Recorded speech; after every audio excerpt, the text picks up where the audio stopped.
Las aleaciones al nico aparecen en la década del 30, siendo muy utilizados para la fabricación de teléfonos, y desde entonces son uno de los materiales magnéticos duros comerciales más importantes.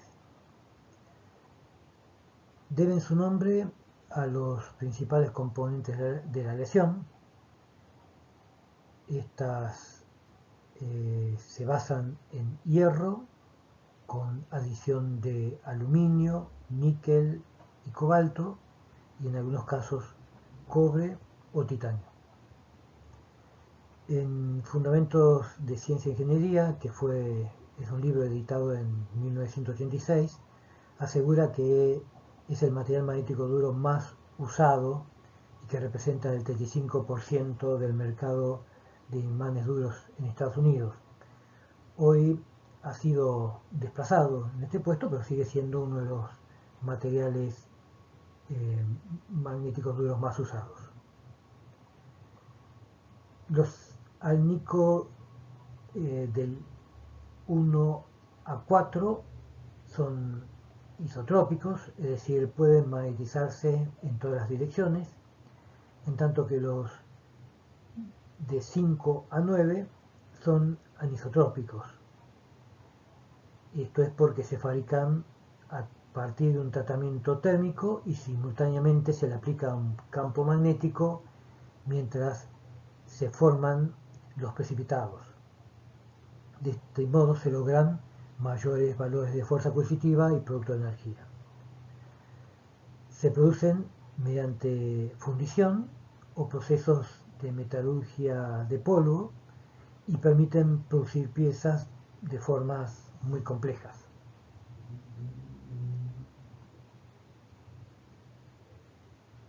En los alnico 6 a 9 se agrega un pequeño porcentaje de titanio, lo que le da altos valores de coercitividad. Los polvos de alnico se usan principalmente para producir grandes cantidades de pequeños artículos con las más variadas formas. Vemos una fotografía obtenida en un microscopio electrónico mostrando la estructura del alnico 8. Por arriba de su temperatura de tratamiento térmico de solubilidad, que es de casi 1250 grados centígrados, las aleaciones de alnico tienen una fase con estructura cristalina BCC, cúbica centrada en el cuerpo. Durante el enfriamiento, hasta cerca de 750 a 800 grados, estas aleaciones se descomponen en otras dos fases, alfa y alfa prima. La fase de la matriz alfa la vemos más claro, es rica en níquel y aluminio y débilmente magnética. El precipitado alfa prima, más oscura, es rico en hierro y cobalto y tiene una magnetización superior. La fase alfa prima tiende a una forma de barra alineada en las direcciones 1, 0, 0 y de casi 10 nanómetros de diámetro y aproximadamente 100 nanómetros de largo. Si el tratamiento térmico a 800 grados se lleva a cabo en un campo magnético, el precipitado alfa prima forma finas partículas elongadas en la dirección del campo magnético en una matriz de fase alfa, y esto se denomina recocido magnético. El enfriamiento de la aleación sumergida en un campo magnético que orienta las partículas. La alta coercitividad de los alnicos se atribuye a la dificultad de rotar de las partículas de un dominio de la fase alfa prima en base a esa anisotropía de la forma. Cuanto mayor es el contenido de la relación longitud-ancho de las barras y cuanto más lisa es la superficie, tanto mayor resulta la coercitividad de la aleación. De este modo, la formación del precipitado en un campo magnético hace que primero sea más largo y más delgado y que por ello se incremente la coercitividad del material magnético álnico. Se cree que la adición de titanio a alguno de los álnicos de más alta resistencia incrementa su coercitividad al aumentar el cociente de la relación de aspecto de las barras alfa prima.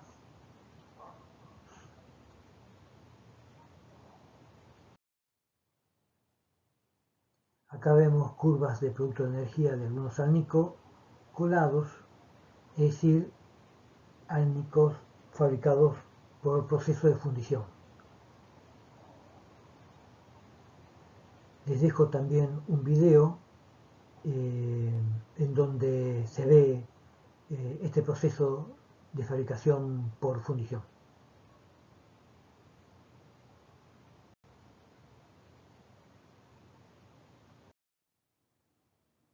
Las aleaciones Cunife son de origen alemán, se caracterizan por su ductilidad, por lo que pueden trabajarse mecánicamente y laminarse en espesores muy finos. Contienen 20% de hierro, 20% de níquel, 60% de cobre. Estas aleaciones tienen una inducción remanente de 5200 Gauss y una fuerza coercitiva de 460 Wester. Hay otras aleaciones de este tipo con composiciones de 70% de hierro, 15% de níquel, 15% de cobre, con una inducción residual de 1500 Gauss y una fuerza coercitiva de 300 Oester. Las propiedades de todas estas aleaciones varían si se trabajan en frío y presentan características fuertemente direccionales. Las aleaciones Cunico tienen composiciones que varían entre 25 a 50% de cobalto, 20 a 26% de níquel, 25 a 60% de cobre. Se pueden mecanizar fácilmente porque tienen un campo de aplicación semejante a las anteriores y también tienen características similares a las anteriores en cuanto a una inducción remanente de 5300 Gauss, una fuerza coercitiva de 450 Oester y un producto de energía de 0,99 MegaGauss Oester. Las aleaciones hierro, cobalto, vanadio a una muy conocida de este grupo se la llama Vicaloy. Tienen composiciones de 34% de hierro, 52% de cobalto y 14% de vanadio. Estas aleaciones son dúctiles, maleables y algunas de ellas tienen características muy direccionales. Presentan una inducción remanente de 9600 Gauss y una fuerza coercitiva de 400 Oester y un producto de energía alto que supera los 2.5 MegaGauss Oester.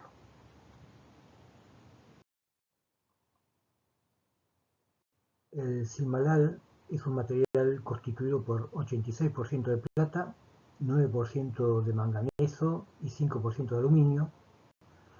Es un material costoso y se caracteriza por su elevada coercitiva, alrededor de 670 Oester, y su elevada ductilidad. Es usado en instrumentos de medición de flujo, donde la pequeña cantidad de material no influye a pesar de su alto costo. Otra característica de fácil mecanizado, alta coercitividad, aunque baja remanencia, 0,59 kGauss. Vemos un gráfico comparativo sacado del SEAT, donde se destaca el Bicaloy con un producto de energía de 3 megagrados Oester y una inducción remanente de 11 kilogauss.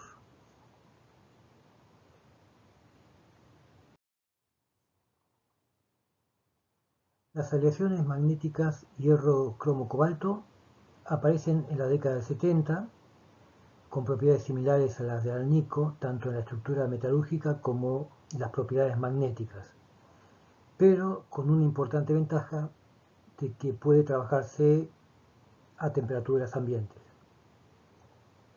Las aleaciones hierro-cromo-cobalto son especialmente importantes en aplicaciones de ingeniería donde se le pueda sacar provecho a su ductilidad. Tienen una excelente estabilidad a la temperatura, buena resistencia a la corrosión y alta temperatura de Curie, aproximadamente 680 grados. La temperatura de trabajo está aproximadamente en 400 grados. Se pueden fabricar componentes pequeños, delgados, de formas muy variadas, también hilos y cintas muy delgadas, inclusive de décimas de milímetro.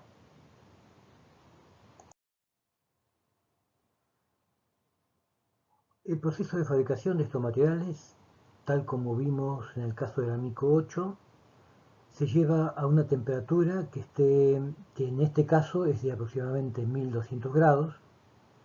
Luego, un enfriamiento lento, más o menos 15 grados centígrados por hora, hasta llegar a una temperatura de 650 grados. En esta temperatura se precipita una fase 2 rica en cromo, con partículas de un tamaño de 300 angstrom aproximadamente, que forman una matriz de una fase alfa 1 rica en hierro. El mecanismo de coercitividad en las aleaciones hierro-cromo-cobalto es la fijación de las paredes de dominio mediante las partículas precipitadas, es decir, se introducen obstáculos al corrimiento de las paredes de dominio. La forma de la partícula, como vemos en la figura de la derecha, es importante.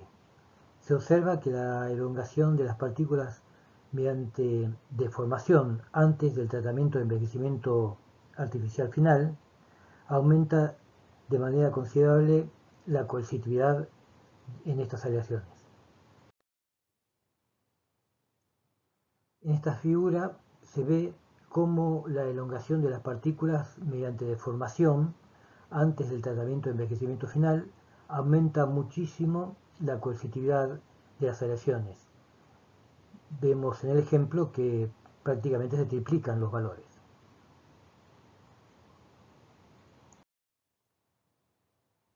Les recomiendo visitar esta página de un fabricante de imanes SDM con mucha información de utilidad.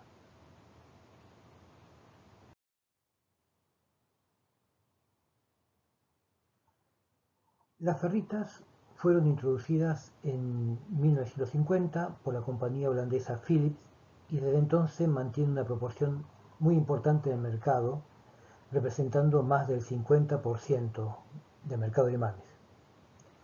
Se han ganado gran aceptación debido a tener una alta resistencia a la desmagnetización, excelente resistencia a la corrosión, baja densidad y algo que es muy importante, la más baja relación precio por peso.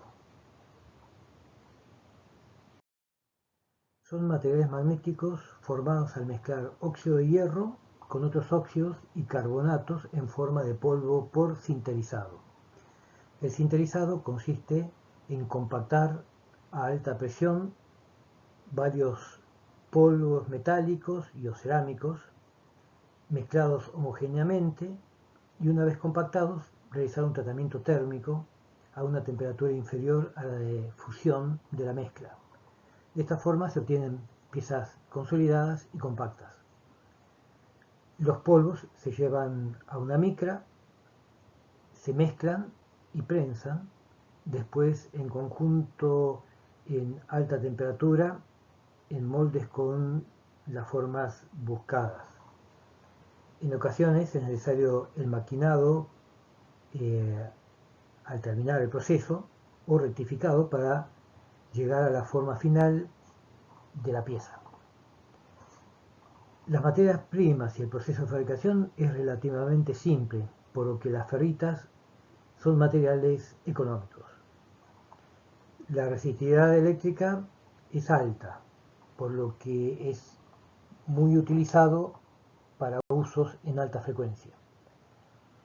Otros usos, como decíamos, alta frecuencia, en estatores de motores, en corriente continua, rotores, micromotores, acoplamientos, altavoces.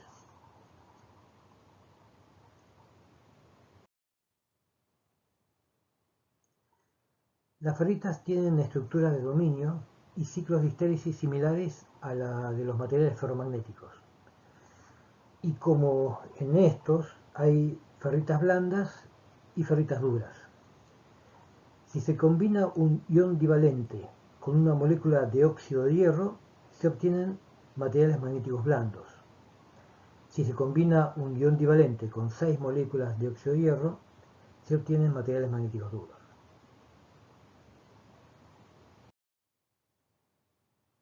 Existen dos tipos de ferritas duras en cuanto a su composición química: las ferritas de bario y las ferritas de estroncio.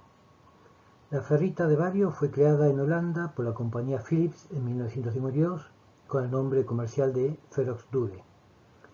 En los últimos años, las ferritas de bario se han sustituido por la de estroncio, que tienen propiedades magnéticas superiores comparadas con las anteriores. Estas ferritas se producen prensando sus componentes y llevando a una temperatura cercana a la fusión y en presencia de un campo magnético para alinear los ejes de fácil magnetización de las partículas con el campo aplicado. En la última fila de esta tabla vemos un ejemplo de ferrita. El producto de energía es suficientemente alto como para ser de un valor comercial y la fuerza coercitiva es alto, aunque sus valores de inducción remanentes no son tan grandes como las de los materiales ferromagnéticos.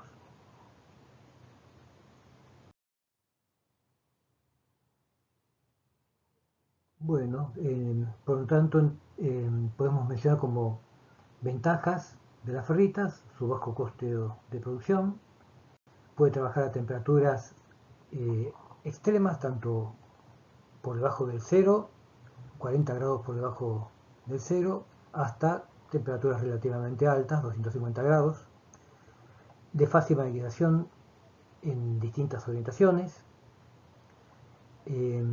Como desventaja, tiene bajos valores de inducción remanente y dificultades en el mecanizado. Sus aplicaciones en motores, altavoces, cierres magnéticos, elementos de seguridad, juguetería. En la foto vemos ejemplos de imanes flexibles que son producidos mediante la combinación de un polvo de imán de ferrita con un material de soporte que ofrece una versatilidad de diseño casi limitada.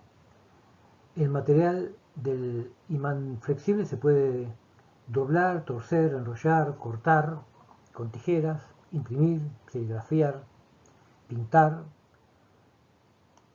con marcadores permanentes o borrables, se adhiere fácilmente a otros artículos.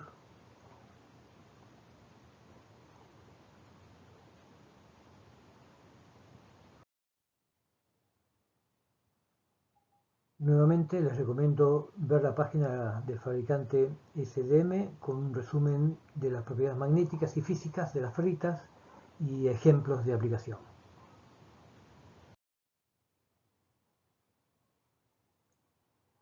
Las ferritas blandas son compuestos cerámicos con la fórmula general como vemos en esa ecuación: M, donde M es un ion divalente que puede ser hierro, manganeso, zinc o níquel, oxígeno, y un óxido de hierro. Estos materiales son ferromagnéticos y aisladores y por ello pueden utilizarse en núcleo de transformador, inclusive en alta frecuencia.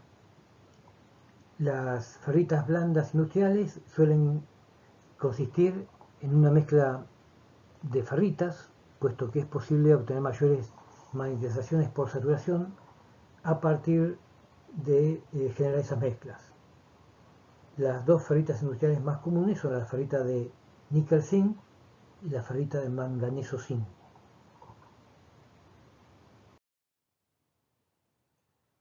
En esta tabla vemos algunas aplicaciones típicas de las ferritas, sacado del documento que le dejé en la página de la Fundación COTEC.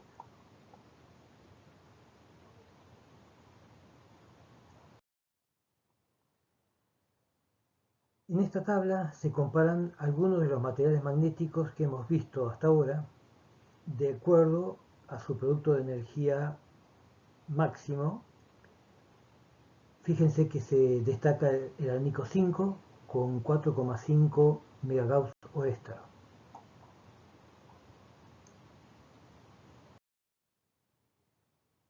En este gráfico comparamos el producto de energía máximo de uno de los mejores materiales que hasta ahora habíamos visto, el aránico 5, que está en la primera barra, contra las aleaciones de tierras raras.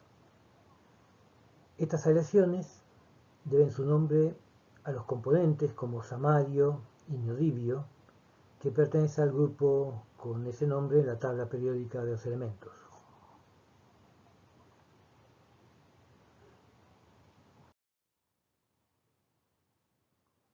Las aleaciones samario-cobalto fueron introducidas al mercado a partir de la década del 1970. Hoy en día son de gran producción, fundamentalmente en Estados Unidos. Ofrecen una combinación de altas propiedades magnéticas junto con una alta estabilidad térmica y excelente resistencia a la corrosión. Estos materiales son producidos por pulvimetalurgia o metalurgia de polvo. Es un proceso de fabricación bastante elaborado que parte de obtener por diversos métodos polvos muy finos de cada componente de la aleación, mezclarlos y compactarlos para darle una forma determinada en moldes con la forma final. Se calientan en una atmósfera de presión y temperatura controlada para obtener la pieza deseada.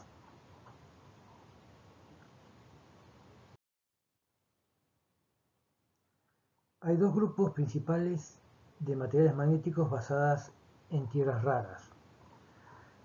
Un grupo que corresponde a la fórmula samario-cobalto 5, que se denomina de fase única, y otro basado en aleaciones endurecidas por precipitación, que es un proceso adicional que se basa en los cambios de solubilidad del sólido con la temperatura.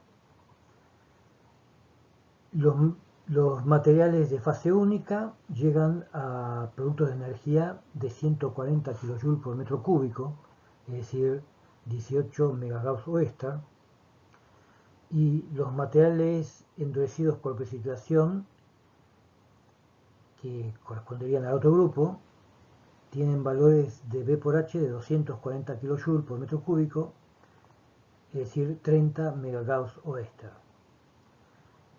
Tienen una temperatura elevada, de temperatura de Curie, entre 700 y 800 grados, pero solo pueden usarse hasta una temperatura normalmente de 250 a 350 grados.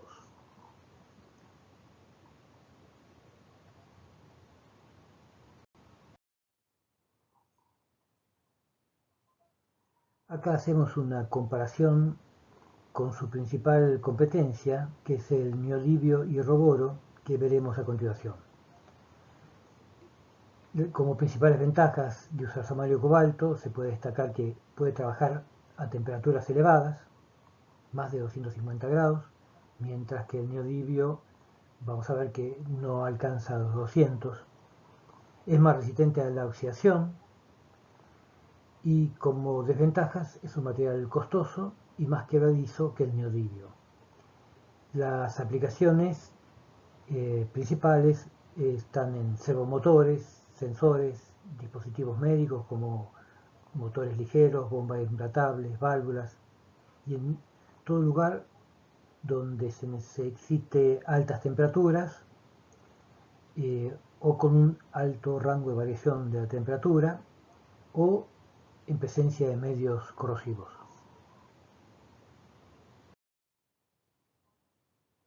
Nuevamente les dejo una página de SDM que hay más información y actualizada de las características y usos de los imanes samario cobalto.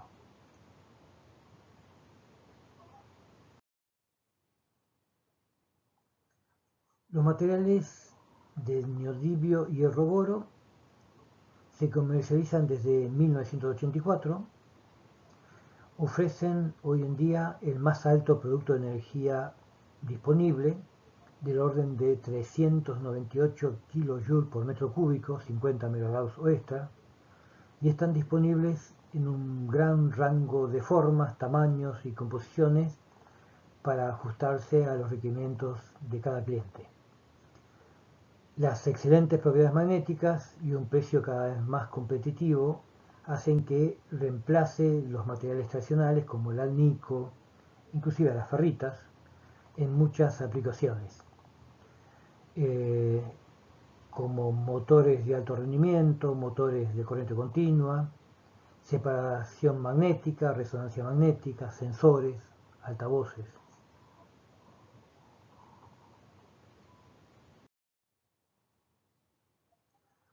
Se producen mediante procesos de metalurgia de polvos y otros procesos muy particulares y elaborados, como tiras fundidas y centrifugadas.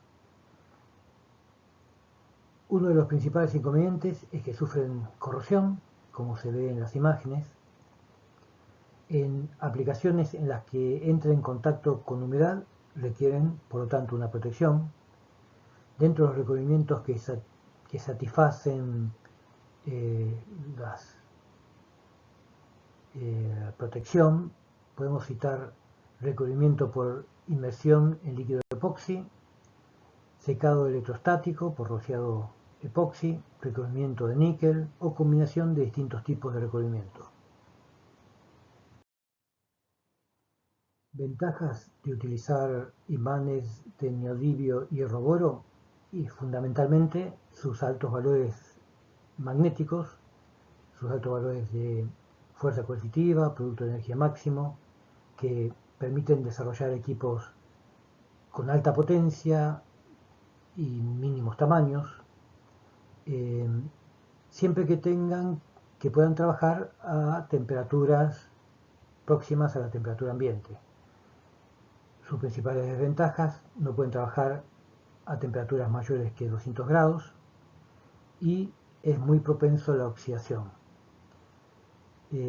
Aplicaciones principalmente para aerogeneradores, motores de alto rendimiento, motores eléctricos en discos rígidos, lectores de CD, separaciones magnéticas, imágenes de resonancia magnética, sensores, parlantes. Nuevamente una página del fabricante SDM y Dexter, un fabricante alemán, con buena información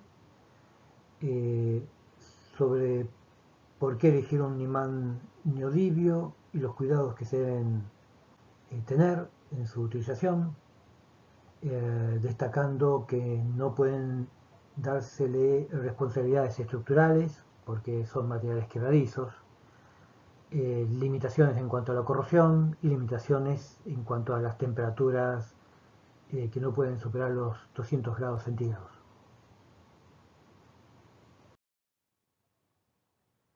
Estos gráficos sacados de dos de las bibliografías que hemos utilizado, Fundamentos de Ciencia e Ingeniería y de Fundación Cotec muestran claramente la evolución en la capacidad de almacenar energía que tienen los imanes. De unos pocos kilojoules por metro cúbico en la década de 1920, cuando se disponía únicamente de aceros, a los actuales valores por arriba de los 400 kilojoules por metro cúbico en los imanes de neodimio. Y por lo tanto la posibilidad de fabricar equipos de mucho más potencia, más pequeños y livianos.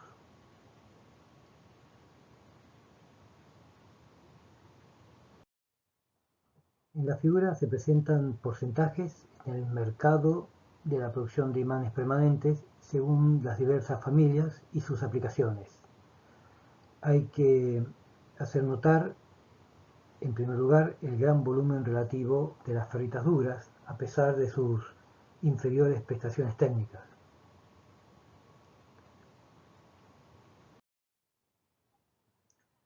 Otros párrafos sacados del documento sobre oportunidades tecnológicas de la Fundación Cotec, sobre aplicaciones de los imanes, que creo útil que lo lean.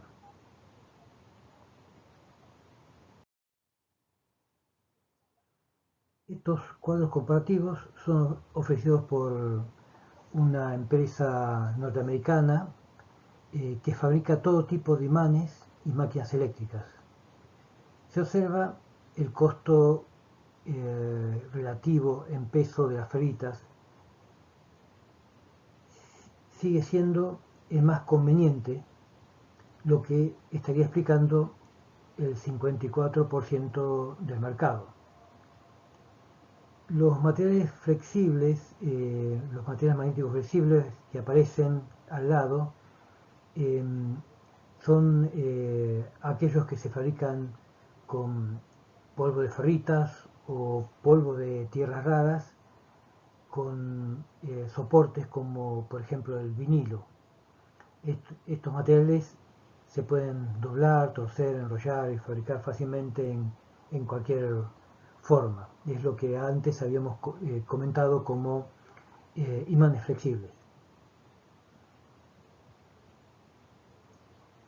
Cuando se compara el costo con el producto de energía máximo y la dificultad para mecanizar, los imanes de neodimio y hierro boro son altamente competitivos.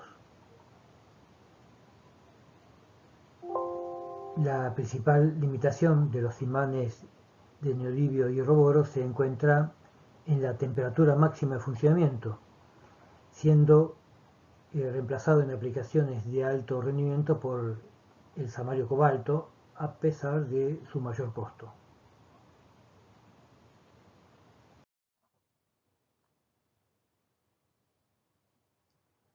Hagamos un resumen y clasificación de los materiales para imanes permanentes. Los aceros fueron los primeros imanes que aparecen en la industria. El campo de aplicación actual de los aceros magnéticos es de productos semi-terminados que deben recibir la forma definitiva por el comprador. Las aleaciones de alnico, aluminio, níquel, cobalto aparecen en la década del 30 para fabricación de teléfonos y desde entonces son uno de los materiales magnéticos duros más importantes que se utilizan en la actualidad. Las aleaciones alnico son frágiles, no se utilizan con fines estructurales y se producen mediante fundición o procesos de metalurgia de polvo. En las aleaciones cunife, cunico, cobre, hierro, vanadio, plata, cobalto o cismalal, se busca materiales fáciles de mecanizar, fundamentalmente, sus propiedades mecánicas. Las aleaciones de tierras raras son las de mayor producto de energía disponible en la actualidad. Y las ferritas presentan el menor costo relativo por peso y menor costo de producto de energía máximo por peso. Y son estas fundamentalmente la causa por la que representan el 50% del mercado mundial.